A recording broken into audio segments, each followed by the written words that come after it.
بعد عالي الهدى وعلى البدر علينا من ثنيات الوضع وتم السكر علينا ماذا علينا أيها المبعوث فينا جدا للأمر المطاع تدعون جميعا يا متم الأنبياء وعلى البدر علينا من ثنيات الوضع وتم السكر علينا ماذا علينا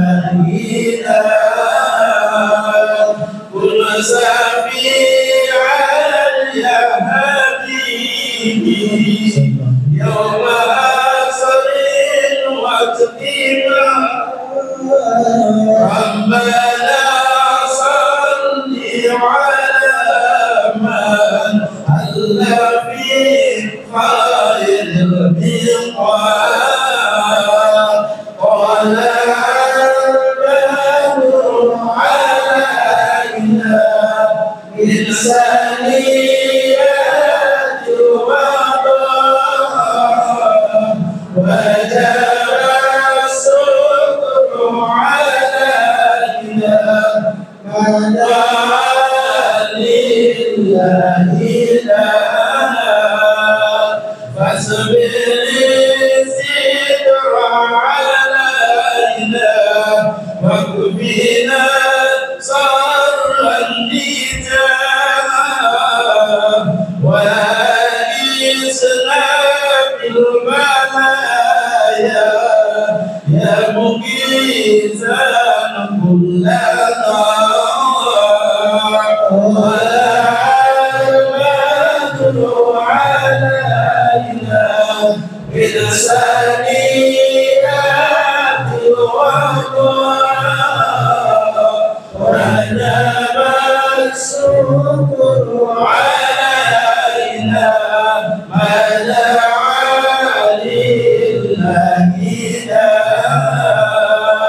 وسلام الله كما للنبي سلسل بطاعة وانظرنا عليه وسلم ما شاء لله ساء ولا البدر علينا بلسانيات الوضع وجب السكر علينا ماذا علينا اللهم صل وسلم وبارك عليه وعلى آله فاتح إلى سيدنا وحبيبنا شفينا رسول الله محمد عبد الله وعلى آله وأصحابه وأزواجه وذرياته وأهل بيته أجمعين وإلى حضرة النبي الفاتحة أعوذ بالله من الشيطان الرجيم بسم الله الرحمن الرحيم الحمد لله رب العالمين الرحمن الرحيم مالك يوم الدين إياك نعبد وإياك نستعين اهدنا الصراط المستقيم صراط الذين أنعمت عليهم غير المغضوب عليهم ولا الضالين آمين. قال المصنف رحمه الله ورضي الله تعالى عنه وأرضاه ونفعنا به وبعلومه وأمدنا بأسراره وأعادنا من بركاته في الدارين. رضي الله عنكم raja'a al-wafdu wa akhbara malikatahu bima ra'a min quwwati Sulaiman wa rafdihi hadiyataha. Alhamdulillah, bersyukur kehadirat Allah, salawat salam teriring kepada junjungan mulia Nabi tercinta Sayyidina wa Maulana Muhammad sallallahu alaihi wasallam, serta segenap keluarga beliau, sahabat beliau dan umat beliau yang senantiasa melaksanakan ajaran beliau hingga akhir masa nanti. Masih melanjutkan kisah Nabi Sulaiman alaihi salam, Arsh Balqis amama Sulaiman. Arsh bermakna sarir, singgasana. Singgasana Ratu Balqis ada di hadapan Nabi Sulaiman alaihissalam. Raja'a al-wafdu wa akhbara malikatahu bima ra'a min quwwati Sulaiman.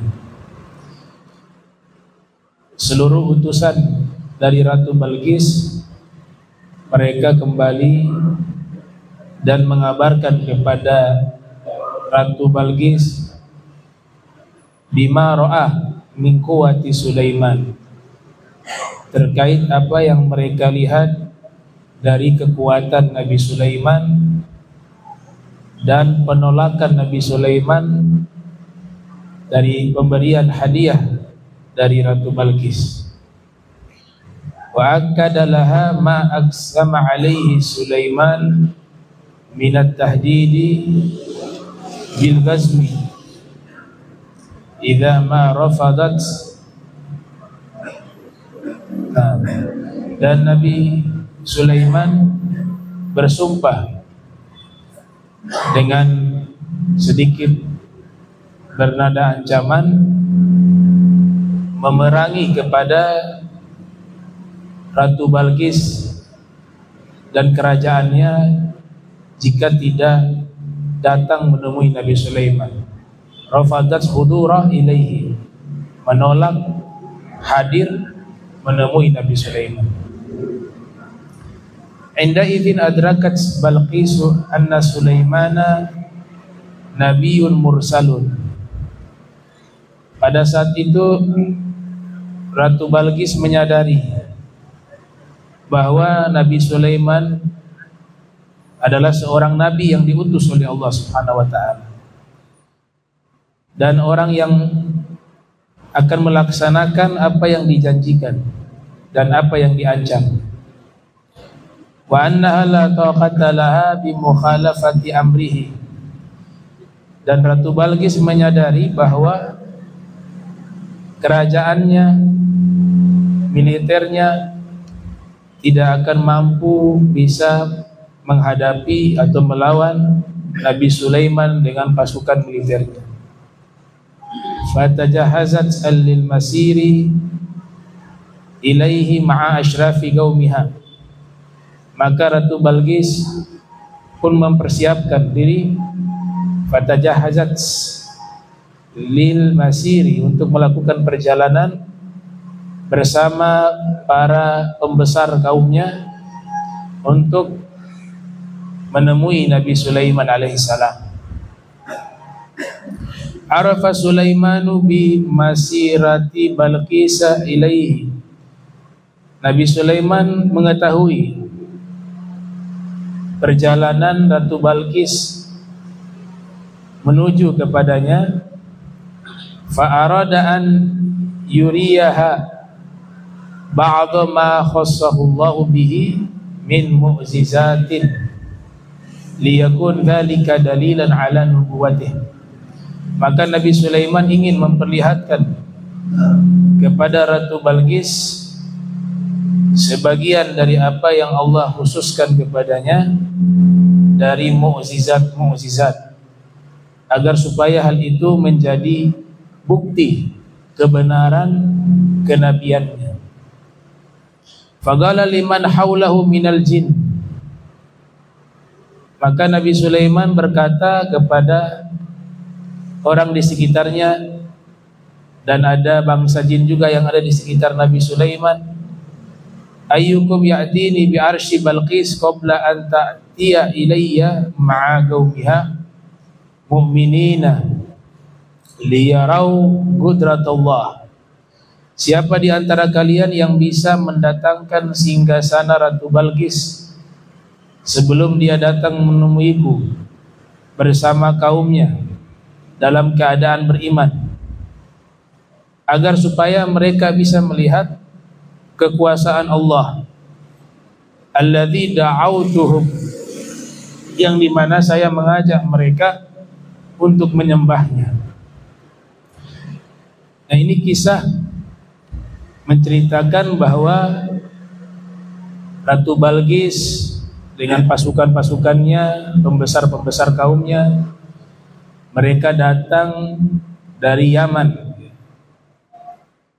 Ada satu negeri di antara Son'ah, jaraknya ke Son'ah ke situ kurang lebih 3-5 jam, menuju ke Baitul Maqdis.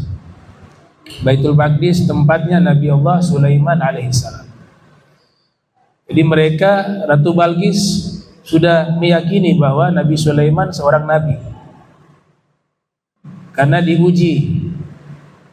Kalau hadiah itu diterima, berarti beliau bukan seorang nabi. Tapi kalau hadiah yang diberikan Ratu Balqis itu ditolak, berarti beliau seorang nabi, karena tujuannya hanya mengajak kaum umat untuk menyembah kepada Allah Subhanahu wa taala. Tapi Nabi Sulaiman tidak cukup sampai di situ. Nabi Sulaiman juga ingin menunjukkan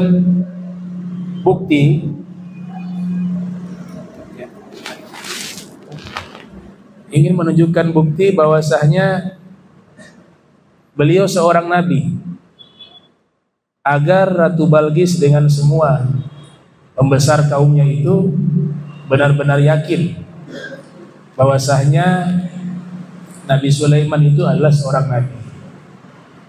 Nah, di antara cara membuktikan kebenaran kenabian adanya mukjizat. Ya, mukjizat itu tujuannya memperkuat kenabian mereka.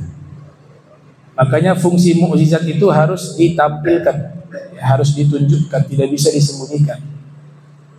Mukjizat para nabi itu harus ditunjukkan ke hadapan manusia sehingga memperkuat argumentasi bahwa mereka itu benar-benar utusan Allah. Nah, ini sebagaimana yang dinyatakan oleh Al-Imam Ibnu Ruslan dalam kitab Soffatuz Zubad, arsala ruslahu bi mu'jizatin zahiratin lil khalqi bahirati. Allah mengutus para rasul dengan mukjizat-mukjizat zahiratin, dan mukjizat itu harus ditunjukkan sehingga orang betul-betul yakin ini nabi. Jadi sangat mudah, misalnya di zaman kita ada orang mengaku sebagai nabi, caranya mudah, tunjukkan mukjizat. Tidak mungkin mereka yang mengaku sebagai nabi tidak memiliki mukjizat. Jadi mukjizat itu memperkuat kenabian. Zahiratil lil khalqi bahirati. Jadi harus ditunjukkan mukjizat itu kepada makhluk, kepada manusia. Bahirati, dan mukjizat itu gak bisa dikalahkan dengan sihir, gak bisa dikalahkan dengan apapun, gak bisa. Mukjizat secara bahasa artinya melemahkan segala sesuatu. Nah, ini bukti bahwa Nabi Sulaiman seorang nabi. Makanya Nabi Sulaiman ingin menunjukkan kepada Ratu Balqis dengan mukjizat. Tapi di kasus ini bukan hanya mukjizat yang ditunjukkan, tapi juga berbarengan dengan keramat para wali dan mukjizat para nabi.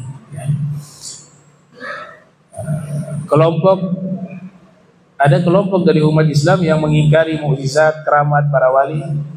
Itu memang ada, tapi mereka tidak sebanyak kelompok yang menyepakati bahwa adanya mukjizat para nabi dan keramat para wali. Di dalam kitab Jawharut Tauhid, Syekh Al-Laqani itu menyebutkan bil mu'jizati uyidu takarruman wa ismatul bari likullin haddima, yang artinya mereka para nabi dikuatkan oleh Allah. Bagaimana Allah menguatkan mereka? Bil mu'jizati, dengan adanya mukjizat. Takarrumah, sebagai bentuk memberikan kemuliaan kepada mereka.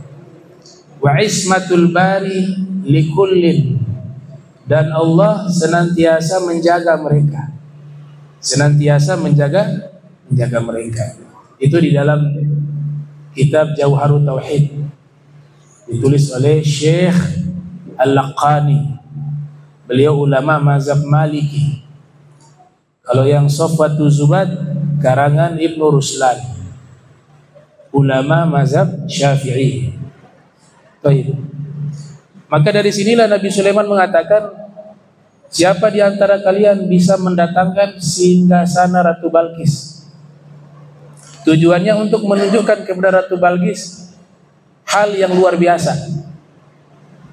Dalam bahasa para ulama disebut khawariqul adah. Disebut khawariqul adah.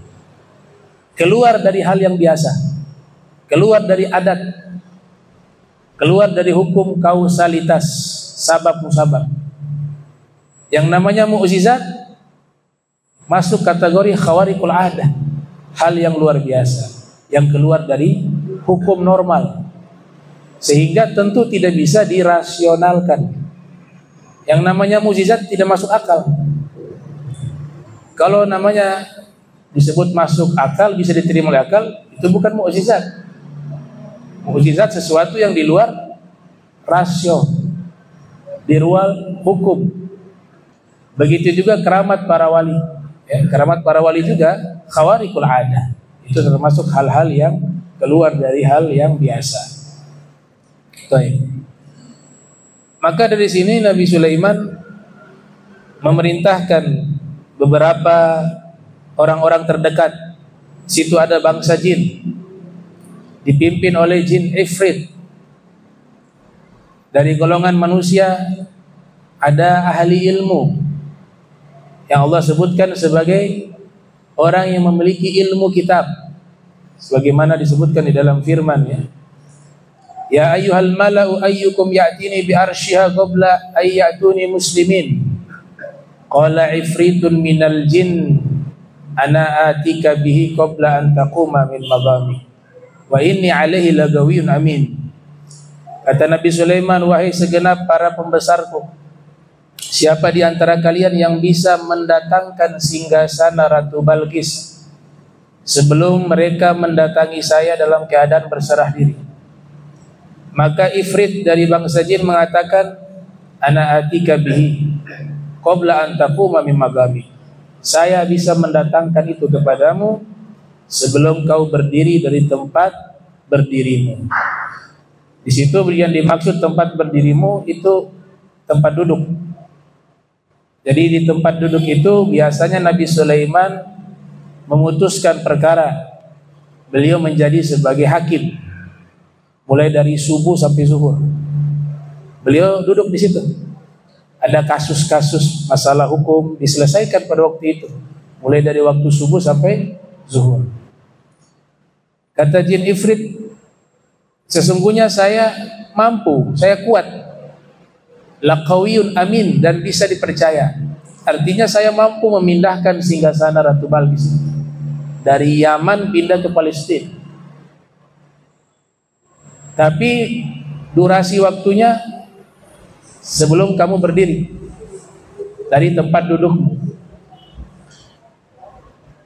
Qala alladhi 'indahu 'ilmun minal kitab ana atika bi qabla ay yartadda ilaika tarfu. Kemudian ada seseorang yang memiliki ilmu kitab, berarti seorang ahli ilmu, dan juga seorang yang soleh.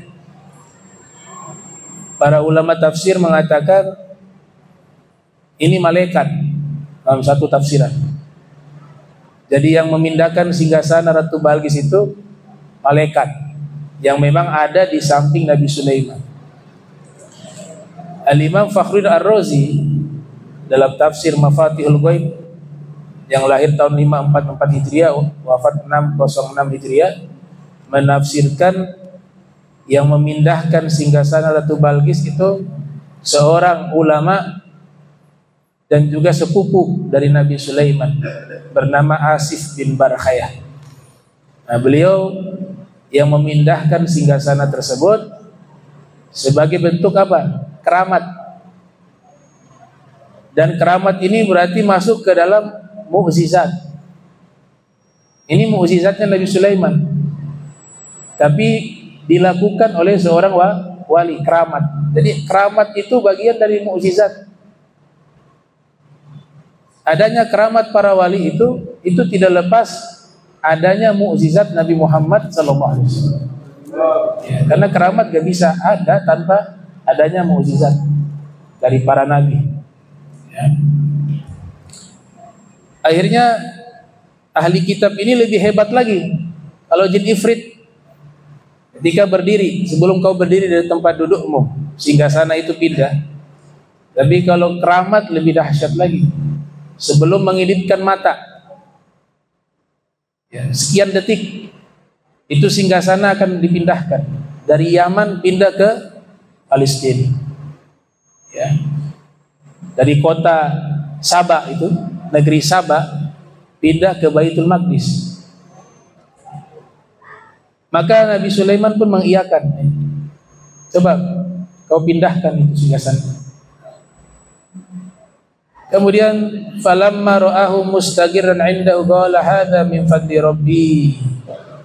Tatkala Nabi Sulaiman melihat singgasana tersebut ada di hadapannya, jadi langsung saat itu pindah singgasana Ratu Balqis. Tujuannya nanti Nabi Sulaiman ingin menunjukkan kepada Ratu Balqis, inilah mukjizat untuk menguatkan bahwa saya ini adalah betul-betul seorang nabi. Buktinya singgasana mau bisa pindah dalam waktu sekian detik. Saya pindahkan dari Yaman pindah ke Palestina, dari Sabah pindah ke Baitul Maqdis. Tujuannya untuk menunjukkan hal itu. Maka ketika pindah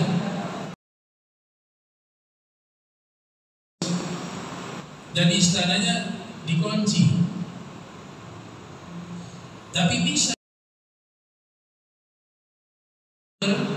berpekan, satu pekan, 2 pekan bisa sampai perjalanan jalan kaki atau menggunakan kendaraan di masa itu. Subhanallah, Asif bin Barkhayah memindahkan, ya, keramat. Nah, ini masuk di bab keramat. Nah, keramat juga ini kesepakatan para ulama ahli sunnah wal jamaah adanya keramat para wali. Itu disepakati oleh para ulama. Kelompok yang mengingkari keramat para wali diantaranya adalah Mu'tazilah. Mu'tazilah tidak percaya adanya keramat. Khawarij juga tidak percaya adanya keramat.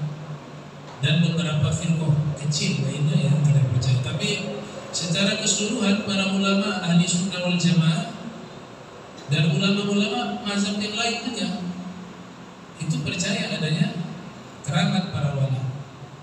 Di antaranya saya nukil dari kitab Sofatul Zubat, Ibnu Ruslan dalam kitab beliau mengatakan bahwa wal auliya zawu karamatin mutab. Para wali Allah itu mereka memiliki keramat yang bertingkat-tingkat. Keramat bertingkat-tingkat. Ada levelnya masing-masing.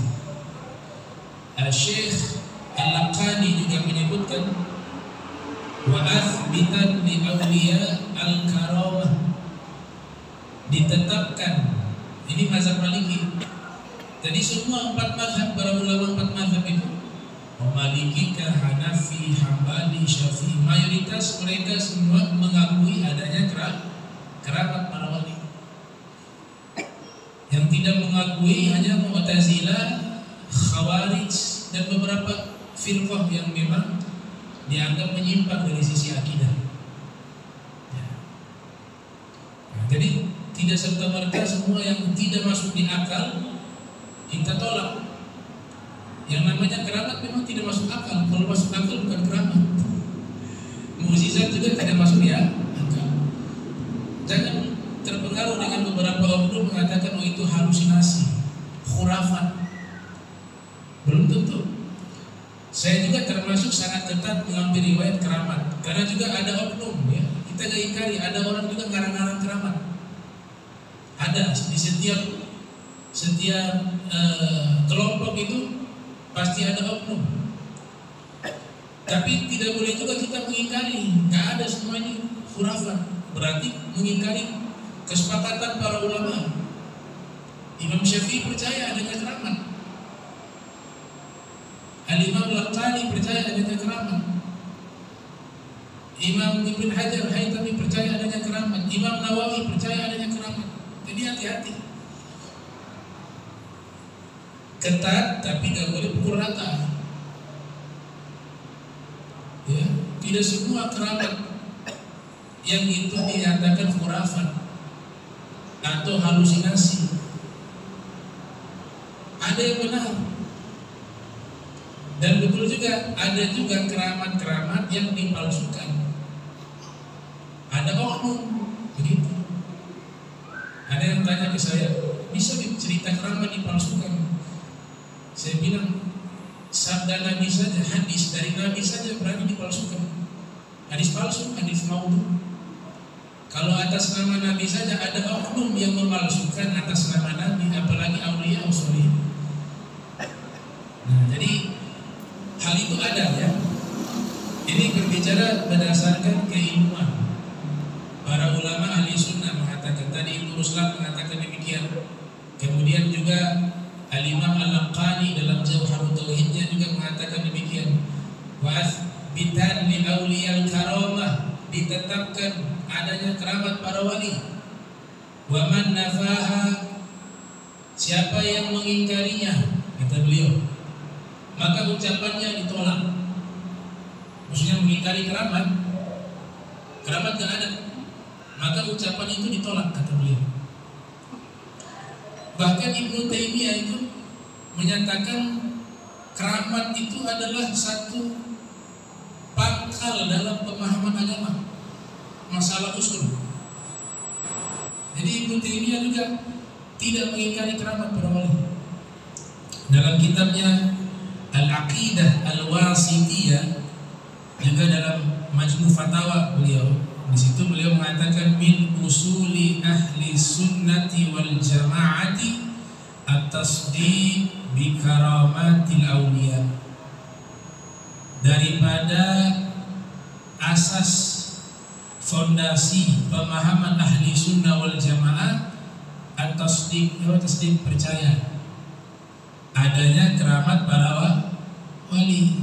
Wa ma jalallahu ala aidihim min khawariqil adat, dan apa yang Allah memperjalankan itu. Jadi Allah yang buat itu keramat, bukan wali. Semua dari kekuasaan Allah. Tapi lewat perantara para aulia, orang-orang yang dicintai oleh Allah Subhanahu wa taala, terjadilah hal-hal yang khawariqul adat, yang keluar dari rasio, yang keluar dari kebiasaan. Ini kata siapa? Kata Al-Imam Ibnu Taimiyah.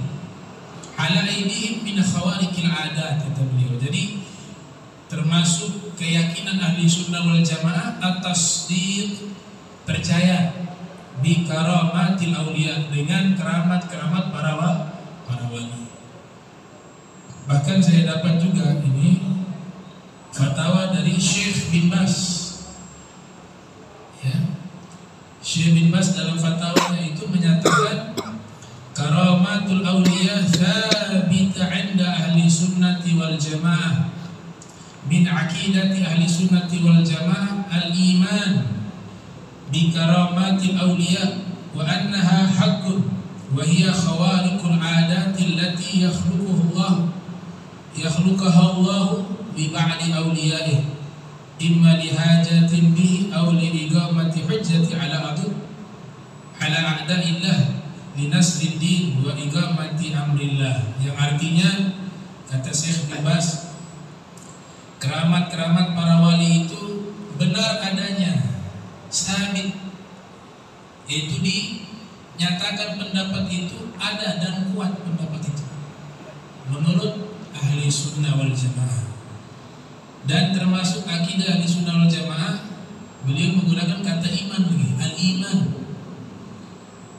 percaya dan yakin adanya keramat para wali. Dan sesungguhnya keramat para wali itu hakun, itu adalah sesuatu yang benar. Jadi kita harus bijak, tidak menafikan semuanya.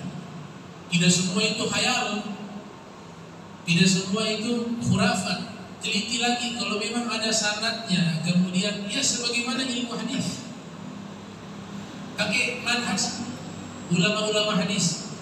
Ini cerita dari mana sebenarnya? Siapa yang meriwayatkan?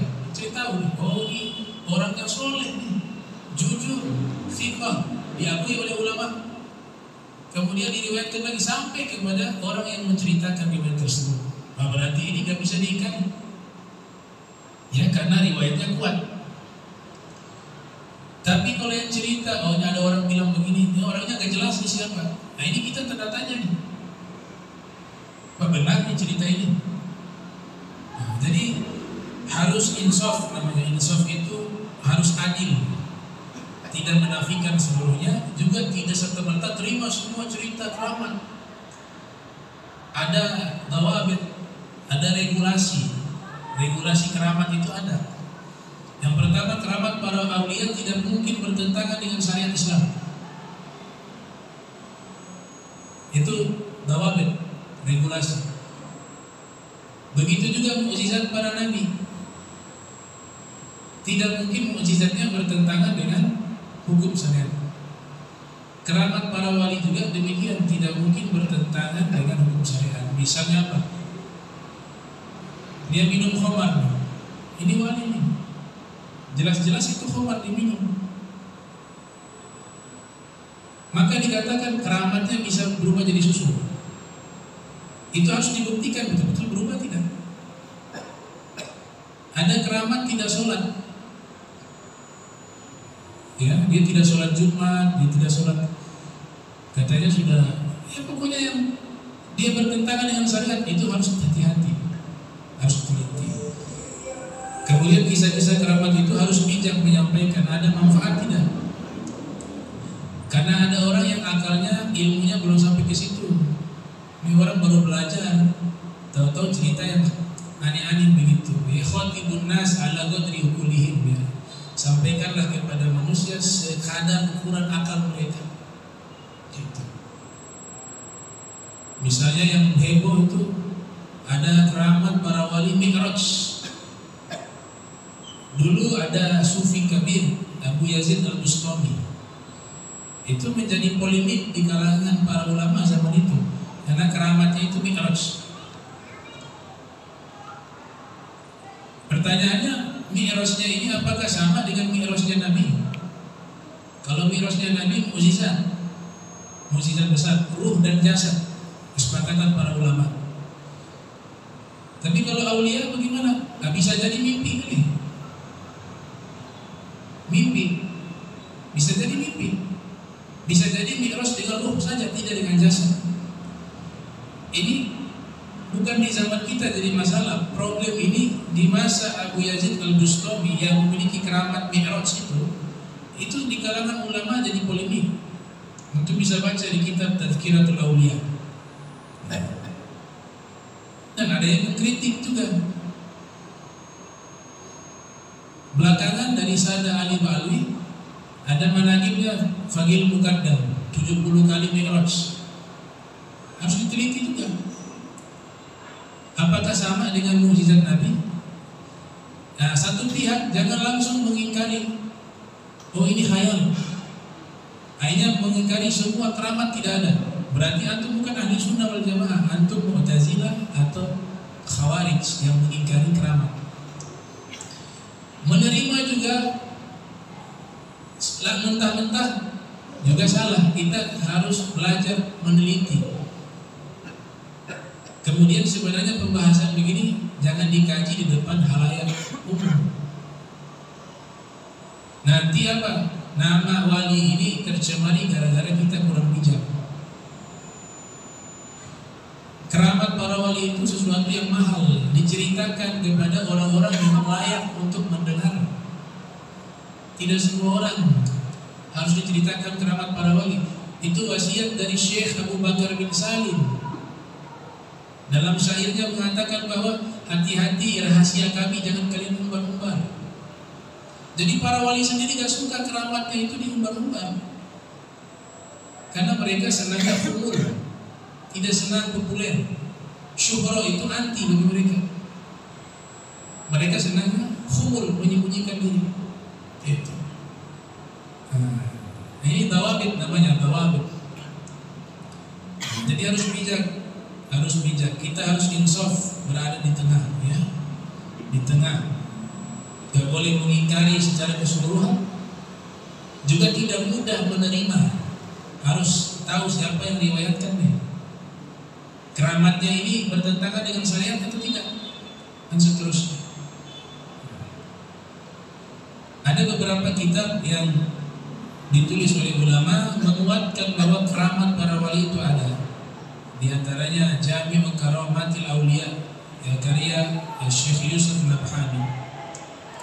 Dalam kitab tersebut beliau ceritakan keramat para sahabat. Jadi sahabat Nabi SAW juga banyak memiliki keramat. Di situ diceritakan oleh beliau bab khusus terkait keramat para aulia. Di antaranya keramat Sayyidina Umar bin Khattab. Beliau sedang khutbah Jumat. Tiba-tiba di tengah-tengah khutbah beliau teriak kepada wahai pasukan, ayo sembunyi, sembunyi di balik bukit, sembunyi. Itu keramat tuh. Padahal itu di Nahawan. Nahawan di mana? Nahawan tuh masuk wilayah Persia. Sayyidina Umar lagi khutbah di Madinah. Di tengah-tengah khutbah teriak, wahai pasukan sembunyi, sembunyi, karena ada musuh tuh, musuh dengan jumlah besar lewat. Ini dikonfirmasi lagi kepada Sayyidina Umar setelah beliau khutbah. Ada beberapa sahabat mengkonfirmasi, itu kenapa tadi di tengah-tengah khutbah teriak sembunyi, sembunyi? Kata Sayyidina Umar, saya melihat kaum muslimin yang ada di Nahawan. Itu saya lihat musuh datang dengan jumlah besar, saya suruh sembunyi, kalau tidak bahaya mereka. Itu keramat contohnya.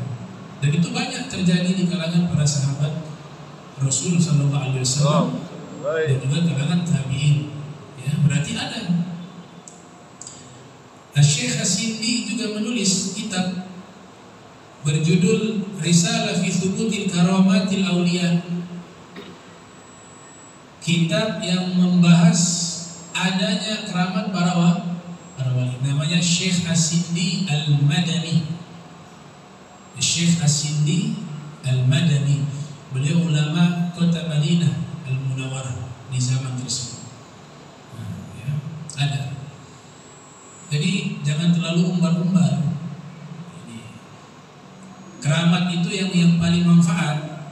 Kalau keramat yang bisa terbang, ya, bisa tembus dinding, bisa pindah tempat, mustaraknya ada istidraj juga. Istidraj itu orang jahat Allah kasih kelebihan begitu. Kayak Dajjal, Fir'aun itu punya kelebihan juga, bukan orang-orang biasa. Tapi mereka itu orang-orang jahat yang Allah berikan kelebihan sehingga lupa diri. Ya, namanya istidraj. Istidraj. Sanastadrijuhum min haitsu la ya'lamun dalam Al-Qur'an. Kami berikan mereka istidraj hingga mereka tenggelam dalam kesesatan mereka dari arah yang mereka tidak ketahui. Itu di surat Al-A'raf ayat 182. Dajjal diberikan istidraj, bisa berpindah tempat dalam waktu sesaat, sekejap. Bisa menurunkan makanan dari langit, bisa menurunkan hujan, bisa menghidupkan orang mati dihidupkan lagi, bisa. Itu bukan keramat, itu bukan mukjizat, Itu namanya istidraj. Ini dibahas oleh para ulama ahli kalam khususnya. Namanya khawariqul adah, hal-hal yang di luar rasio itu ada. Yang pertama mukjizat, yang kedua irhasat. Irhasat itu apa? Hal yang luar biasa yang terjadi yang Allah berikan kepada para nabi sebelum dilantik menjadi rasul. Mereka masih kecil sudah diberikan hal-hal yang luar biasa. Irhasat. Ada yang namanya ma'unah. Ma'unah itu pertolongan Allah yang luar biasa kepada hamba-hambanya yang soleh. Itu juga hal-hal yang luar biasa. Ada namanya ihanah. Seperti nabi palsu. Ya, nabi palsu itu diberikan ihanah. Hal yang luar biasa tapi tujuannya untuk menghinakan orang tersebut. Musailamah al-Kadzdzab misalnya, mengaku sebagai nabi. Nah, tapi ketika diminta mukjizat yang terjadi bukan mukjizat tapi ihanah, hal luar biasa tapi menghinakan diri. Misalnya Rasulullah SAW mukjizatnya ada anak kecil minta diusap kepalanya oleh Rasul. Diusap kepalanya oleh Rasulullah SAW. Sampai masa tua gak ada satu rambutnya rontok. Dan dapat sentuhan tangan Nabi Muhammad SAW. Itu mukjizat. Syekhul Islam Al-Imam Ibnu Hajar Al-Asqalani wa kadza Ibnu Taimiyah mengatakan mukjizat Nabi Muhammad itu adalah mukjizat yang paling banyak, melebihi semua para anbiya wa rasul. Lebih dari 2000 mukjizat Nabi Muhammad SAW. Diusap kepala anak itu, rambutnya tidak ada yang rontok sampai hari tua. Datang nabi palsu Musailamah al-Kadzdzab, ada yang meminta tolong usap kepala anak kami ini biar rambutnya lebat, ya. Karena ada riwayat Nabi Muhammad mengusap kepala seorang anak sampai hari tua rambutnya gak ada yang rontok. Ini pede ini nabi palsu. Dia bilang mari saya usap. Ketika diusap rambut rontok semua itu. Rambutnya rontok itu. Itu kan hal yang luar biasa. Tapi ihanah untuk menghinakan orang tersebut karena dia bukan nabi yang sesungguhnya, nabi palsu. Nah, itu juga hal yang luar biasa. Ada sihir. Untuk tahu sihir itu nyata. Kalau menurut ulama ahli sunnah wal jamaah, sihir itu bukan permainan. Dia hal yang luar biasa. Kongsi dengan jin. Itu sihir namanya. Golongan Mu'tazilah mengatakan sihir itu bukan sesuatu yang luar biasa, ya, karena memang dari dasar Mu'tazilah itu rasio. Segala sesuatu harus diterima oleh akal. Jadi sihir itu adalah tipuan. Ini juga tidak dipungkiri di zaman kita sihir ini dibagi dua, ada sihir yang asli, ada sihir yang tipuan. Ya, makanya diterangkan tuh para penyihir yang menghadapi Nabi Musa, kan tongkat mereka dilempar jadi ular. Itu diterangkan oleh para ulama, khususnya golongan Mu'tazilah. Itu bukan tongkatnya berubah jadi ular, tapi tongkatnya itu di dalam tongkat itu ada ruang yang memang sudah dibuat oleh mereka, di situ disimpan ular. Dan dia semacam tombol sehingga tongkat itu bisa menjadi kecil. Ya. Di zaman sekarang sudah ada tuh. Ditekan tombol, tongkatnya jadi kecil. Ularnya sudah ada disiapkan di dalam tongkat tersebut. Ketika dilempar, tombolnya dipencet, bagian ujung tongkat itu terbuka, ularnya jatuh keluar. Seakan-akan tongkat berubah jadi ular. Itu diceritakan oleh para ulama dari golongan Mu'tazilah. Nah, mereka juga akhirnya mengingkari. Mereka sebagian, tidak semua. Ada yang mengingkari mukjizat para nabi, ada yang tetap menerima. Tapi kita ahli sunnah wal jamaah menerima. Mukjizat itu adalah hal yang luar biasa. Begitu juga sihir. Sihir juga ada yang asli, itu hal yang luar biasa. Tapi konotasinya ke arah yang negatif, karena ayat menceritakan diajarkan oleh syaitan. Sihir diajarkan oleh dia ada kongsi dengan syaitan. Kemudian hal luar biasa lainnya ya, tadi irhasat, ada mukjizat, ada yang namanya ihana, istidraj ya. Istidraj ini diberikan ke orang-orang jahat. Hal yang luar biasa, makin jahat makin hebat dia. Kan Dajjal ya. Raja Namrud, Fir'aun, itu mereka ada istidraj. Itu disebut khawarikul adah ya, hal itu ada ya.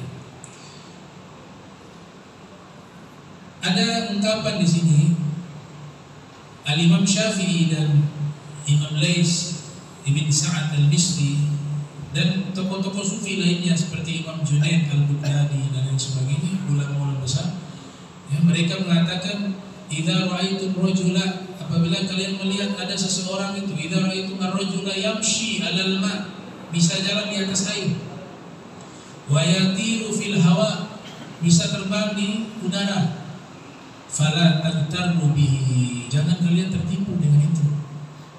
Artinya jangan langsung ini keramat kayak ini, sabar dulu, harus ditimbang kata mereka, hatta tazinu amrahu 'alal kitabi wa sunnah, kecuali kalian timbang dulu mereka ini melakukan amalan-amalan sesuai dengan Al-Quran dan Sunnah tidak. Mereka orang soleh tidak. Ilmu mereka benar tidak.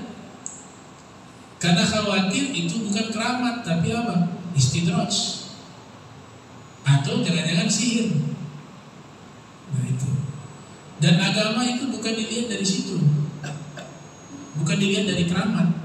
Kalau saya mau belajar sama guru yang punya keramatnya, dia tahu-tahu tukang sihir, dukun. Bukan di situ standarnya, ikhwan muslimin. Ada orang-orang mulia yang seumur hidup gak punya keramat, tapi keramatnya nanti nampak di yaumil qiyamah. Itu rahasia Allah, ini kekasih Allah, ini rahasia Allah, hakikatnya.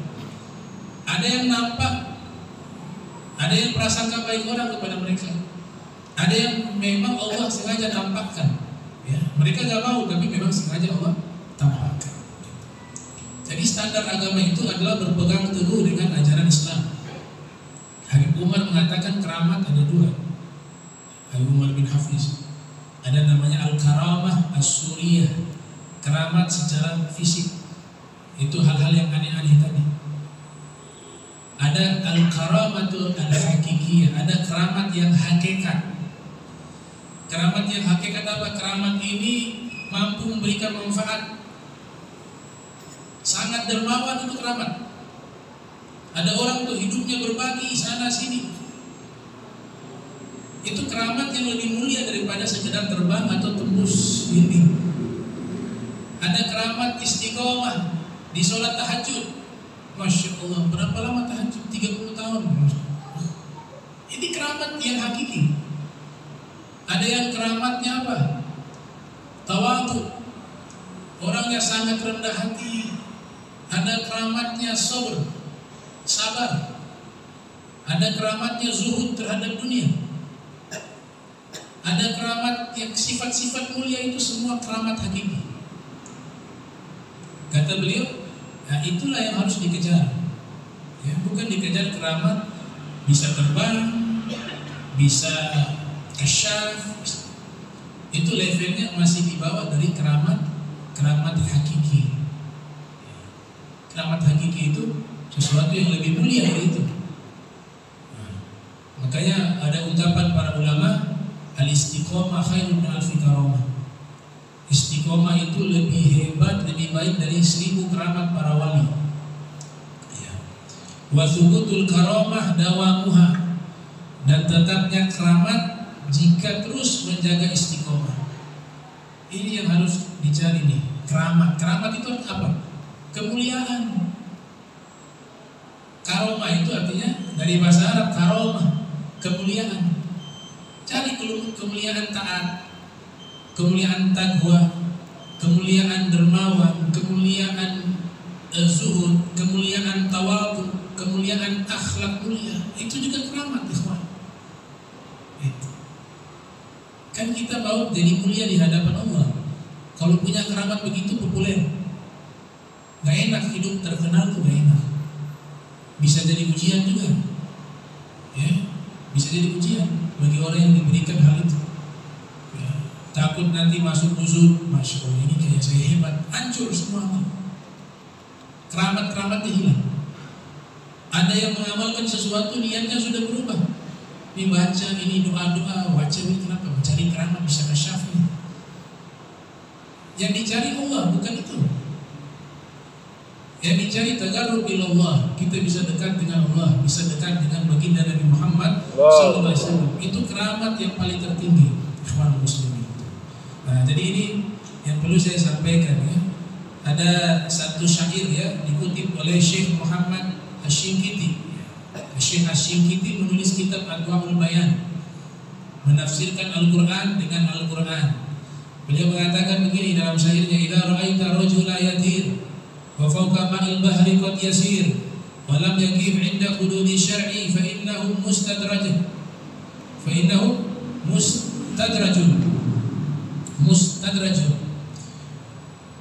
Apabila kamu melihat ada seseorang bisa terbang di angkasa, atau kau melihat ada orang bisa berjalan di atas air, jangan takjub dengan hal itu. Bisa jadi yang dia lakukan hal yang aneh semacam itu, sedangkan dia termasuk orang yang tidak memegang hukum syariat, yang haram dilanggar, ya, dilakukan, bukan ahli taat, bukan ahli ibadah. Kata beliau, itulah istidraj, bukan kemuliaan, istidraj. Nah, maka kalau mau belajar ilmu agama, jangan cari yang begitu-begitu. Ya, kita dah harus cari guru yang punya keramat. Guru itu sudah punya akhlak baik, ilmunya benar, punya sanad, akhlaknya mulia, istiqomah di dalam kebaikan, itu sudah lebih cukup dari keramat. Itu sudah lebih cukup. Karena tujuan beragama itu apa? Bisa dekat mengenal Allah, bisa dekat dan mengenal Nabi Muhammad Sallallahu Alaihi Wasallam. Itu pas kifayah cukup. Kalau keramat, bahasa guru kami bonus. Semua para aulia yang diberikan keramat itu mereka sebenarnya benci keramat. Tanya ke mereka yang punya keramat, tujuan mereka itu bukan mencari keramat. Semua yang mereka lakukan betul-betul ikhlas karena Allah. Karena keikhlasan itulah kadang istiqomah mereka, dan memang sudah tercatat terpilih mereka sebagai orang-orang yang dekat dengan Allah, diberikan kelebihan itu tanpa mereka meminta. Jadi sampai meninggal pun tujuan kita dalam melakukan amal soleh hanya ingin mencari itu, sampai kapanpun gak akan bisa dapat. Begitu juga mencari populer, ketenaran lewat agama, maka itu juga tidak akan ilmu itu membawa dia kepada kebaikan. Justru ilmu itu menghancurkan dia. Begitu juga ilmu yang dia pelajari, yang dia pahami, namun tidak diamalkan ilmu tersebut, maka ilmu itu bukan ilmu yang mendekatkan dia kepada Allah, tapi justru ilmu itu menghancurkan dirinya. Nah, ini yang perlu kita waspadai ya. InsyaAllah mudah-mudahan pertemuan berikut kita lanjutkan lagi pembahasan terkait kisah Nabi Allah Sulaiman alaihissalam. Mudah-mudahan semua diberikan sehat walafiat, istiqamah fi ta'ah wal ibadah, amin ya rabbal alamin. Allahumma jam'ana hadha jam'an marhuma wa tafarraqna min tafarruqan ma'al summa wa la tajal minna wa la minna shakila mahruma. Subhanaka bihamdika asyhadu astaghfiruka wa atubu ilaik. Sallallahu Muhammadin wa ala alihi wa sahbihi wa sallam. Wassalamualaikum warahmatullahi wabarakatuh.